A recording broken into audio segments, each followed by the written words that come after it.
Big breaking news development coming in. So we had to cut out of that press conference. India's massive GDP jump, quarterly numbers out. The finance ministry has come out with those estimates. India's GDP this quarter, which is the first quarter of this financial year, has grown by 7.8%. That's a massive GDP jump from 6.5% of last year. Apart from that, the services sector has come back with huge gross value addition growth of 7.6%, adding to overall GDP numbers. Key highlights: real GDP has been estimated to grow by 7.8% in Q1 of financial year 25-26, over the growth rate of just 6.5%. I say just 6.5%, but even that made India the fastest growing economy in the world. But now, of course, that place is cemented. 7.8% of real GDP data, 8.8% of nominal GDP growth, and that's a huge one. Agriculture also doing well at 3.7%, which should be considered a reasonably fast clip, and that means that the rural sector, rural economy is also doing fine. Secondary sectors and prominently manufacturing, it's doing well at 7.7%, construction at 7.6%, and that's really pulling up the GDP numbers. Pranav Kulkarni, our business editor, joins us live from the newsroom. Pranav, that's like a real shot in the arm for the Indian economy. These numbers, this clearly shows that in the primary sector, secondary sector, services sector, all engines firing at the top, and India's GDP coming at 7.8% real-term GDP growth. Yes, absolutely. I would just want to take some numbers and read them out to you here. The Q1 FY 25-26 economic growth looks like this. In fact, the real GDP grew by 7.8%, which is up from 6.5% in Q1 of 24-25. That's compared to the YOY growth. The nominal GDP rose by 8.8%. Some of the sectors that have gained include agriculture and allied industries. Manufacturing has also shown very, very strong growth of 7.7%. Construction has seen about 7.6% growth. Mining and quarrying, in fact, declined. There have been some declines, but overall, sectorally, the government spending has been, one of the primary reasons behind the boost in the GDP growth. Okay, and Pranav, no, let's stay with this and let's discuss what this really means. Prime Minister is on a two-nation tour. He's in Tokyo as we speak. He has just made a speech to the business community, and he has said, make in India and make for the world. And with these GDP numbers coming in, this really shows that India has that pull factor to it. India is an attractive destination to set up shop and manufacture for the rest of the world, right? Absolutely. In fact, one of the key, calls that the clarion calls that the Prime Minister has given, even in Japan, and which he's been, in fact, vehemently talking about, is making in India. And the second other important factor, which is also the GST reforms. I mean, they are yet to be implemented, but then the overall spending from within the government or within India's own, the domestic consumption, so to say, are some of the factors that need to be considered.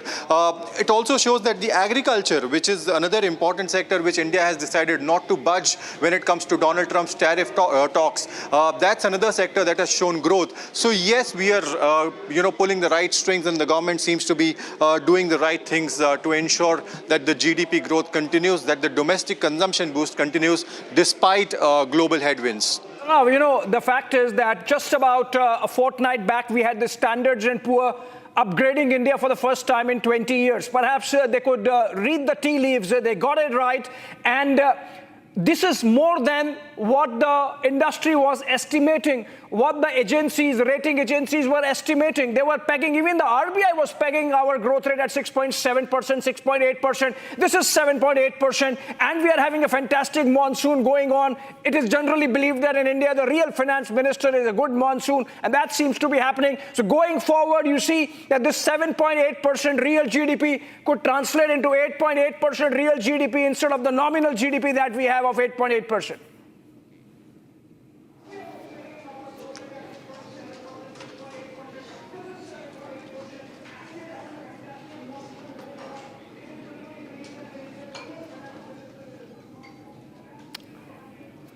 Did we lose Pranav there? Pranav, my question is that these numbers are more than what the agencies, rating agencies, banks, etc. were estimating. These are beyond the estimates. These numbers beat the estimates. Standards and Poor upgraded India for the first time in 20 years, a fortnight back. They could read the tea leaves.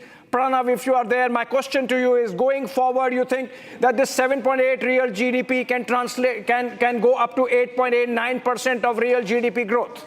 Well, absolutely. I mean, these numbers are definitely more. India's GDP was expected to grow somewhere around 6.5%. The numbers that have come in are definitely encouraging. And whether it actually translates into a further growth remains to be seen, because, we are already looking at massive global headwinds in terms of tariffs and a complete restructuring of, power, so to say, or economic consumption patterns, so to say. So it needs to be seen as to whether this really translates into bigger numbers in the coming years, but as of now, this definitely looks encouraging. And in fact, not just S&P, Morgan Stanley was also one of the agencies. Jefferies today morning has said that Donald Trump is making a mistake and it is against US's national interests by imposing the tariffs. So yes, overall, rating agencies across the globe, economists across the globe, and the domestic consumption, which is reflecting in these numbers that have been released today, overall indicates that there could be a possible increase in the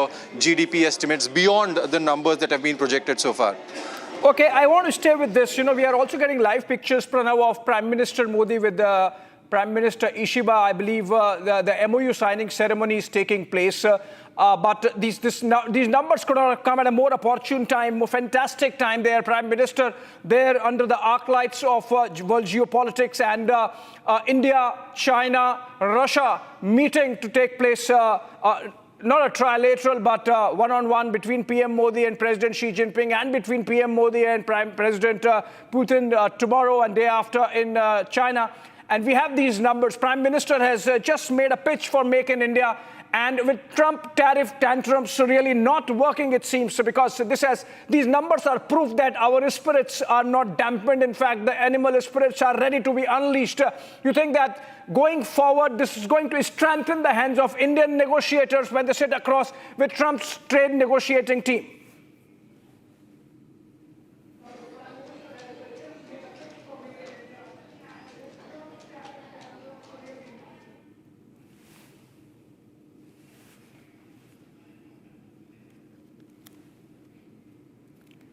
I think we lost Pranav again there. Bad connection there with Pranav. Let's connect again. But in the meanwhile, we have economists joining us to understand these numbers. Akash Jindal, Arnab Bhaskar. We have Arnab Bhaskar joining us. Arnab Bhaskar, you got the numbers right. India's real GDP at 7.8%, nominal GDP at 8.8%. Our economy is firing on all cylinders. Well, that is what they say, but if you look at the nominal report, it's 5.8%. I beg your pardon, Hello? Nominal GDP is at 8.8%, not 5.8%. Nominal forecast right now, which came out this morning in the paper, says that GDP, not nominal GDP, but real GDP, will grow only 5.6% and not 6.5%. No, I am asking you a question about the latest numbers which have pegged the real GDP growth at 7.8%. Okay. You're talking about the latest numbers at 7.8%. But that, I think, and I have not studied the subject very carefully, but I think that was a low base effect. Yeah, okay. We are in fact getting live pictures from Tokyo where Prime Minister Modi and Prime Minister Ishiba are making the joint press statement. We can cut to